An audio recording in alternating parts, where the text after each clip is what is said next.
नमस्कार. सोलापूरसह 14 जिल्ह्यांना मुसळधार पावसाचा इशारा.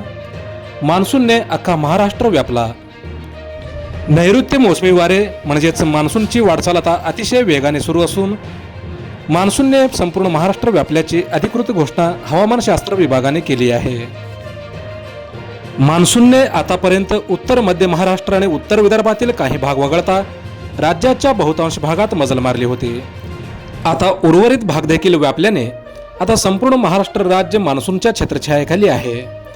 या सक्रियतेमुळे हवामान विभागाने सोलापूरसह राज्यातील 14 जिल्ह्यांमध्ये मुसळधार ते अतिमुसळधार पावसाचा इशारा देत ऑरेंज अलर्ट जारी केला आहे. कोकण पट्ट्यात पावसाचा जोर अधिक राहणार असून पालघर, ठाणे, मुंबई, रत्नागिरी आणि रायगड जिल्ह्यात विजांच्या कडकडाटासह अतिमुसळधार पावसाचा अंदाज देखील वर्तवण्यात आला आहे. त्याचप्रमाणे सिंधुदुर्ग जिल्ह्यातही काही ठिकाणी मुसळधार पावसाचा इशारा देण्यात आला आहे.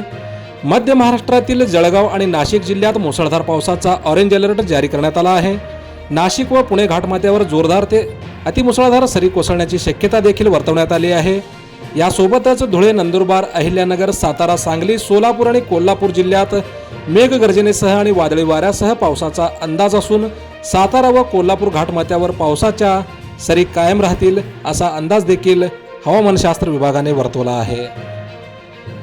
मराठवाड्यात देखील मान्सूनने दमदार हजेरी लावली असून छत्रपती संभाजीनगर, जालना, परभणी आणि बीड जिल्ह्यात मुसळधार पावसासह मेघगर्जनेचा ऑरेंज अलर्ट देण्यात आला आहे. हिंगोली, नांदेड, लातूर आणि धाराशिव जिल्ह्यात मध्यम स्वरूपाचा पाऊस आणि विजांच्या कडकडाटाची शक्यता वर्तवण्यात आली आहे. विदर्भातील अमरावती, नागपूर, यवतमाळ, चंद्रपूर आणि गोंदिया या जिल्ह्यात मुसळधार पावसाचा इशारा देण्यात आला असून अकोला, बुलढाणा, वाशिम, भंडारा, गडचिरोली आणि वर्धा जिल्ह्यात मध्यम स्वरूपाचा पाऊस पडण्याची शक्यता हवामानशास्त्र विभागाने वर्तवली आहे. मोजक्या, निवडक आणि महत्त्वपूर्ण बातम्या पाहण्यासाठी सबस्क्राईब करा हेलो सोलापूर न्यूज. धन्यवाद.